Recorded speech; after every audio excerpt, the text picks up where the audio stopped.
ನಮಸ್ಕಾರ. ಶಾಸ್ತ್ರಗಳಲ್ಲಿ ಸುಮಾರು ರೀತಿಯಾಗಿರ್ತಕ್ಕಂಥ ಶಾಸ್ತ್ರಗಳಿದೆ.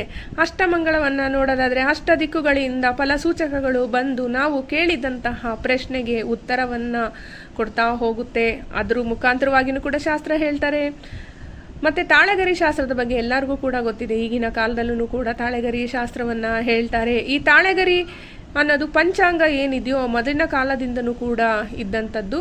ಇದನ್ನು ಮುನ್ಸೂಚನೆಯ ಫಲಗಳನ್ನೆಲ್ಲ ಬರೆದಿಟ್ಟಿರ್ತಕ್ಕಂಥದ್ದು ತಾಳೆಗರಿನಲ್ಲಿ ಸಿಗ್ತಾ ಹೋಗುತ್ತೆ.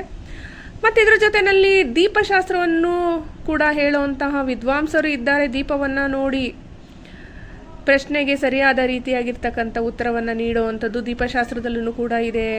ಮತ್ತು ನಾವು ತಂದಿರ್ತಕ್ಕಂಥ ತಾಂಬೂಲದ ಮುಖಾಂತರವಾಗಿ ಶಾಸ್ತ್ರ ಹೇಳುವಂಥವ್ರು ಇರ್ತಾರೆ. ವಿಳ್ಳೆದೆಲೆಯನ್ನು ನೋಡಿ ಶಾಸ್ತ್ರ ಹೇಳುವಂಥವ್ರು ಇರ್ತಾರೆ. ನಾವು ತೆಗೆದುಕೊಳ್ಳುವಂತಹ ವಿಳ್ಳೆದೆಲೆಯನ್ನು ನೋಡಿ ಅದಕ್ಕೆ ಕೇಳಿದಂಥ ಪ್ರಶ್ನೆಗೆ ಉತ್ತರ ನೀಡುವಂಥದ್ದು ಕೂಡ ವಿಳ್ಳೆದೆಲೆಯಲ್ಲಿ ಶಕ್ತಿ ಇದೆ. ಹಾಗೆ ಕವಡೆಗಳಲ್ಲೂ ಕೂಡ ಶಕ್ತಿ ಇದೆ. ಕವಡೆಗಳು ಮಾತನಾಡುತ್ತೆ, ಅಂದರೆ ನಾವು ಕೇಳಿದಂತಹ ಪ್ರಶ್ನೆಗೆ ಉತ್ತರವನ್ನು ನೀಡ್ತಾ ಹೋಗುತ್ತೆ. ಇವಾಗ ದಿಕ್ಕುಗಳ ಆಗಿರ್ಬೋದು, ಗೃಹ ಪ್ರಶ್ನೆ ಆಗಿರ್ಬೋದು, ನಮ್ಮದೇ ಆಗಿರ್ತಕ್ಕಂತಹ ಮನೋಗತ ಪ್ರಶ್ನೆಗಳು ಆಗಿರ್ಬೋದು, ರಮಣ ಪ್ರಶ್ನೆ ಆಗಿರ್ಬೋದು, ಹೀಗೆ ಸುಮಾರು ರೀತಿಯಾಗಿರ್ತಕ್ಕಂಥ ಕವಡೆಗಳ ಮುಖಾಂತರವಾಗಿ ಪ್ರಶ್ನೆಯನ್ನು ಕೇಳಿದಾಗ ಅದು ಉತ್ತರ ನೀಡ್ತಾ ಹೋಗುತ್ತೆ. ಇದನ್ನು ಜೋಗಮ್ಮಂದಿರನ್ನು ಕೂಡ ಇದನ್ನ ಉಪಯೋಗಿಸ್ತಾರೆ, ನೋಡ್ಬೋದು. ಮತ್ತು ಕೊರವಂಜಿಯರು ಕೂಡ ಉಪಯೋಗಿಸ್ತಾರೆ.